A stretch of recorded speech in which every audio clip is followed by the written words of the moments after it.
Magsagawa sana ng pagdinig ang Kongreso kahit na nakabreak ang Kamara.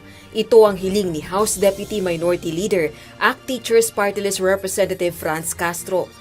Muling nanawagan ang Makabayan Bloc lawmakers sa liderato ng Kamara na magsagawa ng pagdinig kaugnay ng inihain itong House Resolution No. 1216.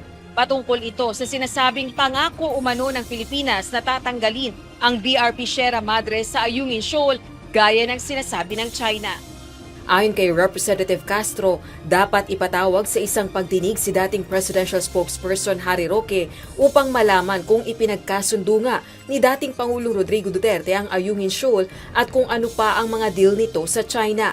Ito anya ang maaaring dahilan kaya hinaharas ng China ang Philippine vessel sa sarili nating exclusive economic zone kaya dapat maungkat ito. Ginawa ng mambabatas ang pahayag matapos kumpirmahin ng dating palace official na nagkaroon nga ng gentleman's agreement ang dating presidente sa Beijing patungkol sa pinagtatalo ng teritoryo.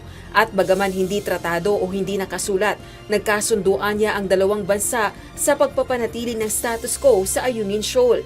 Ibig sabihin, hindi magdadala ng repair supply sa BRP Sierra Madre at hindi rin magkakaroon ng ibayong improvement sa mga istrukturang itinayo ng China sa pinagtatalo ng teritoryo.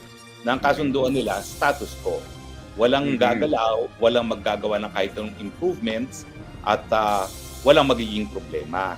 So pagdating po sa Ayungin, ang usapan talaga dahil dito sa status quo agreement ng Pilipinas at ng China sa panahon ni dating Presidente Rodrigo Roa Duterte, tubig at pagkailangan dadalhin doon sa Sierra Madre. No? Pero ang reklamo ng mga China ngayon ay taliwas doon sa naging kasunduan nung nakaraan ay nagdadala sila ng mga repair equipment, no? Para nga ayusin daw yung Sierra Madre. Kaya ganyan ang naging reaksyon ng China.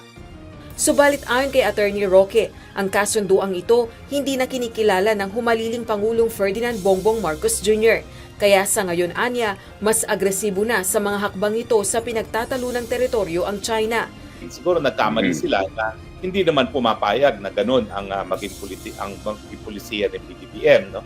Pero sa tingin ko, ang realidad, kung talagang patuloy na magpapadala tayo ng mga construction materials at repair materials dyan sa BRP Sierra Madre, ganyan ang maging reaksyon ng China. Baka lalo pang maging agresibo.